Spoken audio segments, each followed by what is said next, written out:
Hi, I'm Dr. Nicole Lapellian. I'm an herbalist, and I've studied plants and natural remedies for the past 20 years. I got my undergraduate degree at McGill University, my master's at the University of Oregon, and my PhD at Prescott College. But I was never afraid of dirt time. I've studied plants on the savanna and have lived and worked with one of the last remaining San Bushman tribes of the Kalahari.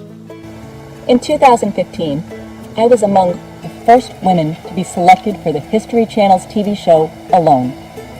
I then went on to survive for 57 days straight in the wild, with little more than my knife and the plants that I found there. But what I'm probably known best for is making powerful remedies.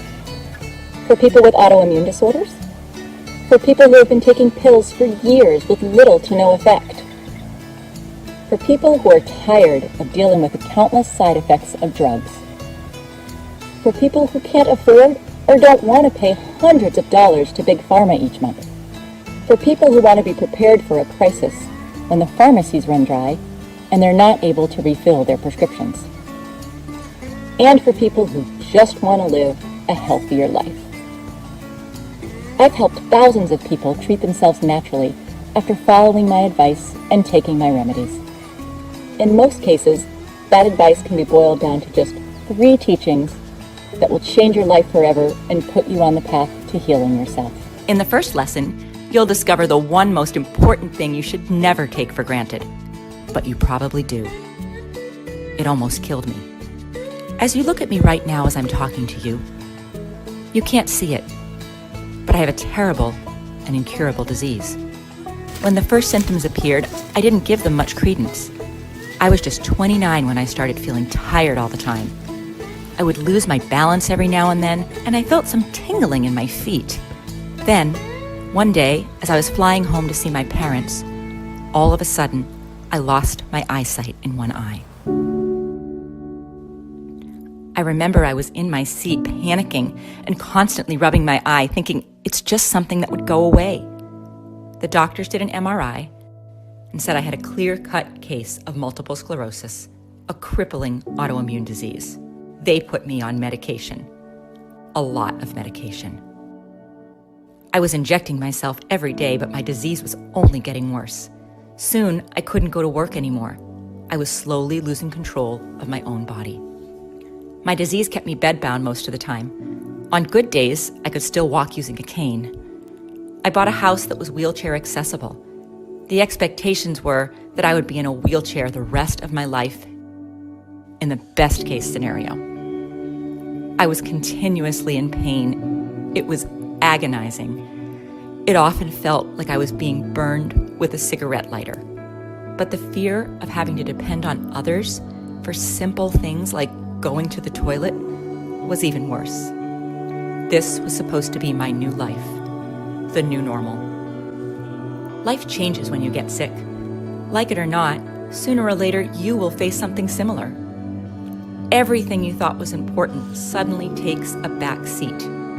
Your priorities shift, but they shift to where they should have been all along. It's ironic that our health seems more valuable only after we lose it. Without it, we have nothing. Imagine this. If you could heal yourself from a crippling disease, would you spend everything you have for a life-saving treatment? I know I would. Everything else can be rebuilt. Instead, we spend most of our time trying to make more money and almost no time preserving our health. It's only once we are in a hospital bed or sick at home that we appreciate it. But then it will be too late. Tomorrow, your life might change completely. You don't know when your years will get stolen from you. So don't take your health for granted. Don't wait for it to deteriorate to take care of it. In my case, the life I was living became unbearable. This led me to pour all my time and my resources into the biggest medical research of my life. But the thing I found out didn't just put me on the path to recovery, it ended up saving many other sick people as well. People with very different diseases that had nothing to do with multiple sclerosis. And it might well have something to do with you, the one watching this video. Because if you have ever taken prescription pills, or if you're taking some right now, you need to know one thing that I found out the hard way. there is a devil in your medicine cabinet. You might not realize it, but the only thing that healed you every time you got sick was your immune system. That's your inner doctor. Many people mistakenly think it's the drugs that cure them, but they're wrong. Drugs help you, but it's your inner doctor who heals you. I'll give you an example that will clarify this. When someone has HIV, their inner doctor becomes very, very weak, to the point that every common cold is life-threatening. No matter how many powerful pills that person takes, when their inner doctor becomes too weak, their fate is sealed. I'm pretty sure you've also heard about accident victims being given survival chances by their physicians, 50%, 20%. That's because their treatment could only take you so far, but it's your inner doctor that ultimately decides your fate. Medicine is not math. That's only because we all have a different inner doctor. That's also the reason we all get different chances, and one of the reasons we respond differently to the same medication. Sooner or later, you will depend on your inner doctor too. But just like I did a long time ago, you're probably hurting your inner doctor right now without even realizing it. Whenever you take a pill or another synthetic medicine, you help your body for the short term. You treat your symptoms and you feel better for the moment. But there's a huge price you pay each time. And it adds up. Many pills are slowly killing the doctor inside you. With every pill that you take, your inner doctor becomes weaker. Whenever you take these pills, he does less. He becomes habitually lazy. So when you really need him, you may find out that he's too out of shape to do anything. It's the same with every part of your body. If you don't use your muscles, they'll atrophy. If you don't use your brain, you'll think slower over time. If you don't walk, your leg bones will lose calcium and become brittle. The same thing happens to your immune system. If your doctor is on pills, he is weak, and your body will slowly but surely decline. Your immune system is also in charge of clearing away dead cells and repairing the damaged ones. If your inner doctor becomes lazy, your organs will deteriorate a lot faster. You'll age prematurely on the inside. Even worse, a damaged cell can end up mutating into a cancerous cell. As you've been watching this video, thousands of cells inside your body have mutated, but that doesn't mean you'll get cancer. That's because they need to evade your inner doctor, who is constantly on the lookout for abnormal cells. That's why a person with a weak inner doctor is more likely to develop cancer. For example, people infected with HIV are about 500 times more likely to be diagnosed with a certain type of cancer. One of the reasons cancer was very rare 150 years ago is that back then, people had a healthy inner doctor. There were no pills, so they had to have a strong immune system if they were to survive. That's also one of the reasons why autoimmune diseases were not common at all. Basically, when you have a disease like rheumatoid arthritis, lupus, inflammatory bowel disease, psoriasis, multiple sclerosis, or any of the other over 100 autoimmune diseases, it's your inner doctor who's sick. But conventional medicine typically works by fighting and suppressing the immune system even more, making him sicker and sicker. That's why you'll feel better for the moment from alleviating your symptoms, but you will never heal your inner doctor who is sick in the first place. It's your inner doctor who decides how you live your life. Depending on its strength, when you turn 60, 70, or 80, you'll be bedridden with all sorts of chronic diseases, tired all the time, with different articular pains, and prematurely aged. Or you'll be full of energy and fit inside to do whatever you want, free to spend good time with your family and work the homestead or do your hobbies until your 90s, just like our grandparents who died with their boots on. We've all seen a 90-year-old that still works in the garden every day and doesn't have any joint pain or many health problems at all. My grandmother, an avid walker and gardener, could outwalk us even in her later years. On the other hand, we all know people who feel and look 70 when they are barely past 50, bedridden with all sorts of diseases or with their time cut short. This is the true cost of taking pills over a long period of time. Most of the times, one pill will lead to another, and soon you may find yourself taking a handful of pills at a time, just like I did. But just as pills harm your inner doctor, there is something that heals it and makes it stronger than it has ever been. And you'll find out about it in lesson number 3, taking charge of your inner doctor. Think about all the good things that have happened in your life, especially the most important ones. My guess is that they were all done by you. Whenever you took matters into your own hands, you did great things. Whenever we become lazy, the exact opposite happens. As the old folks used to say, If you want something done right, do it yourself. No matter if it's raising a child, buying a house, or doing an important task at work, when it really matters a great deal, you won't just leave it up to someone else and hope for the best. Then why would you do any differently when it comes to probably the most important thing in life, your health? If I hadn't taken matters into my own hands, I would have probably been stuck in bed, having my 16 and 11-year-old kids taking care of me, instead of me taking care of them. Ignorance is the worst disease. It kills and cripples thousands of people daily. Investigate for yourself. Believe, but doubt.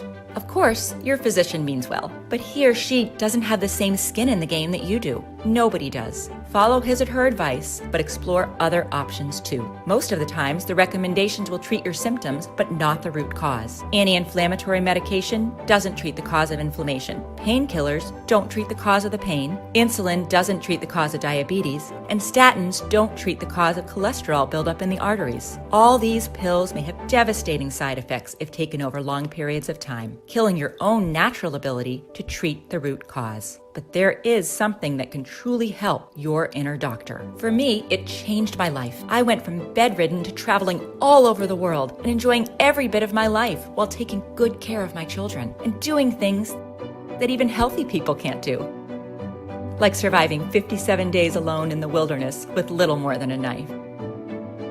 I manage my MS using a very specific combination of nature-provided nutrients, minerals, and most importantly, 3 simple tinctures that I take almost every day. These are the ones that worked for me, but I hope today I'll show you something that will work for you. That's why, right now, I want to invite you inside my world of remedies. I want to share with you everything I've discovered about medicinal plants and guide you along the path to healing yourself naturally. Because as pills weaken or even fight the only one that can heal you, your inner doctor, some natural substances found in nature, even some of your backyard plants, are making him stronger.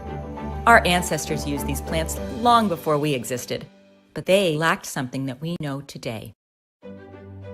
With the help of modern science, we can now distinguish the plants with powerful healing properties from the bogus folk remedies. We can now pinpoint the substances in nature that act like an antibiotic, an antiviral, or the ones that are helping your inner doctor. That's because now we know the mechanics behind a disease. Our great-grandparents didn't even know that the root cause of an infection were tiny little creatures we now call bacteria or viruses. I was so inspired by my recovery that it became my life's mission to help others achieve their own. I edited all my manuscripts with all the plant knowledge I've gathered over the last 20 years. I sorted out only the most powerful medicinal plants, tinctures that really work, strong decoctions, infusions, salves, extracts, syrups, poultices, and place them in one book so that you can take advantage of them. It's called The Lost Book of Herbal Remedies, The Power of Plant Medicine. And here's just a glimpse of what you'll find in it. With hundreds of healing plants, I knew I had to find a way for people to quickly pinpoint the one they need. So when you open your new book, you'll find not only an index with the medicinal plants, but also an index with diseases and afflictions, so you can search by your specific needs. I also included color photographs and easy-to-follow identification descriptions. There is also an easy-to-follow alphabetized appendix, so you can easily find a plant or illness. For example, this is one of the plants you'll find in the Lost Book of Herbal Remedies. I'm pretty sure it looks familiar because it grows in most American backyards, and most people weed it out. But what they don't know is that this plant contains a powerful milky substance called lactucarium. While this substance doesn't contain any opiates, it has similar effects, acting directly on the central nervous system to lessen the feeling of pain. Inside the book, you'll find full instructions on how to turn it into a pain-killing extract that you can use daily or whenever you are in need. I'll also show you the common U.S. driveway weed that has become the most expensive and sought-out plant in Venezuela after the pharmacies ran dry. You'll also find 2 plants that I've used many times. From now on, I hope you'll take advantage of their healing power too. On day 42 of the Alone Show, I accidentally cut my knuckle while gutting a fish. The wound was very deep and most likely would have gotten infected. Luckily, I found Yarrow, which, besides its antibiotic properties, quickly stops bleeding by contracting the blood vessels. And, most importantly, I found Usnea, the powerful antibiotic you've probably already seen growing on tree trunks. I dressed my wound for 3 days with these, and it healed so well that now you can barely see the scar anymore. On page 55, you'll find out the strange thing that happens when you pour salt into a cabbage.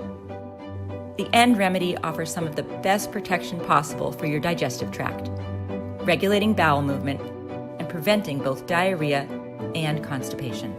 Of course, in the book, you'll also discover the 3 herbal tinctures I'm using to manage my MS. Because MS is an autoimmune disease, you should know that all 3 tinctures are effective remedies that can be used for all the other autoimmune disorders. One of the tinctures that I'm taking daily is an adaptogen. That means it decreases the biological and oxidative stress of the diseases, fights chronic inflammation, and repairs damaged tissue. Unlike Humira, methotrexate, or other medication that suppress your inner doctor, the other 2 tinctures have an immunomodulatory effect. That means they bring you back to balance. If your immune system is hyperactive, they downregulate it, but only until the inflammation subsides. One works by balancing the nerve growth factor, which, besides nourishing connections between neurons, has a pro or anti-inflammatory effect depending on the case. So while usually the nerve growth factor keeps the immune system on high alert, when the inner doctor is already activated, causing inflammation or tissue damage, the nerve growth factor sends a signal to calm it back down. According to a 2017 medical study published in the International Journal of Molecular Sciences, nerve growth factor activates pathways necessary to dampen the inflammatory response and limit tissue damage. That's probably why nerve growth factor has been discovered in the cerebrospinal fluid of multiple sclerosis patients, in the synovial fluids of rheumatoid arthritis, in the sera of patients with lupus, and so on.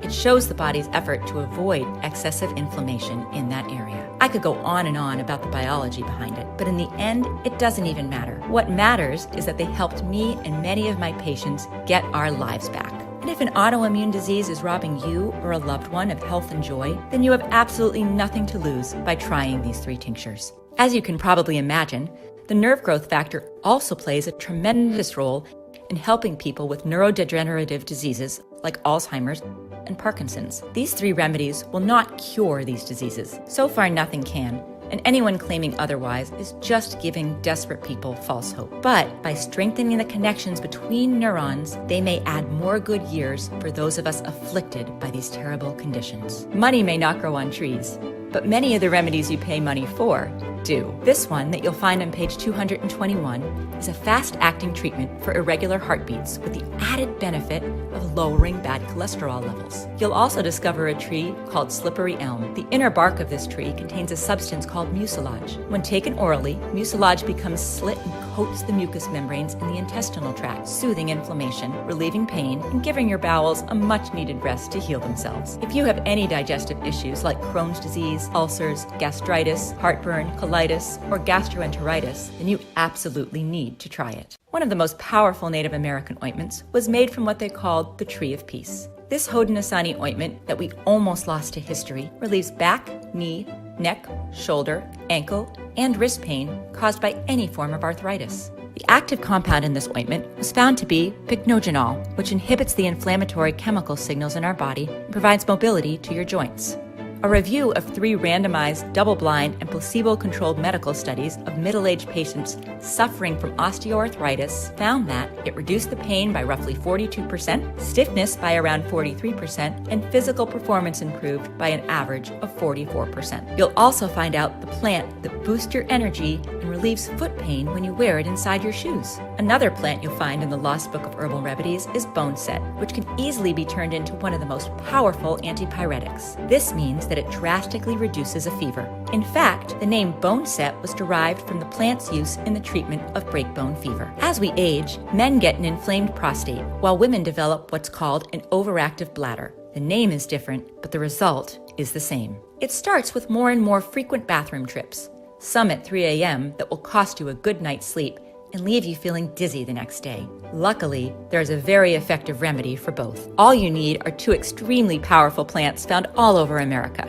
One will flush out and prevent any urine buildup, while the other will take care of the underlying inflammation which affects the muscles. But I must warn you, there is a side effect. Some people following this treatment experience a tremendous surge in their sex drive. On page 203, you'll find a gorgeous plant that regulates thyroid hormones, helping people with hypothyroidism increase their energy levels and lose weight. You will also find a plant that has a high concentration of chromium. Several studies have now demonstrated that chromium controls the metabolic action of insulin. One of them showed that a 10-month treatment with chromium in 833 patients with type 2 diabetes significantly reduced their fasting glucose levels beginning with the first month. Chromium is extremely rare nowadays because of the food processing methods that remove most of the naturally occurring chromium from foods. Maybe this is one of the reasons why type 2 diabetes is so common today, but 100 years ago, it was a rarely occurring disease. While our grandparents consumed almost every part of this plant, today it has become invisible to most Americans. On page 61, you'll discover the plant commonly used as chicken feed that shrinks and heals varicose veins over time. Allergies are not to be taken lightly. It's a warning sign that your immune system is not acting the way it should. On page 169, you'll find a plant called butterbur. This plant is so special because it contains antihistamines. So you would reasonably assume that it has the same effect as antihistamines found in allergy medication, right? Wrong. When butterbur was compared in a randomized controlled trial with cetirizine, the active ingredient in Zyrtec, although the results were the same, butterbur didn't produce the sedative side effects associated with cetirizine. Same results, no money, fewer side effects. Basically, you're paying for the side effects. If you ever have to go out foraging, will you know which one of these plants is edible, which one is a remedy for high blood pressure and tension, and which one is poisonous? The Native Americans knew all too well, and probably our grandparents did too. But very few people nowadays could give the correct answer. As a survivalist, I can tell you that this kind of skill will set you apart from your group during dark times, and will probably turn you into their guide, or even their savior. I'm sure that you've seen this plant too. It grows in most forest glades. You'll discover how to use it effectively to treat not only common colds, but lung infections as well. Also, breathing in the steam from leaves that have been boiled in water will immediately calm any asthma attack. This is probably why 100 years ago, people with asthma didn't die from it. On page 200, you'll also discover a plant called Pipsissewa, which in Cree means to break up into small pieces. That's because of its ability to break up and dissolve painful kidney stones. This plant also contains a substance called hydroquinone, which disinfects the urinary system and heals inflammation of the bladder. If you've ever walked through the edges of a woodland and gotten some sticky burrs attached to your clothing, you can bet you've just passed by this plant. The best way to deal with this annoying weed? Eat it. Native Americans used it as a sweetener 200 years ago, and it tastes better than most greens I know.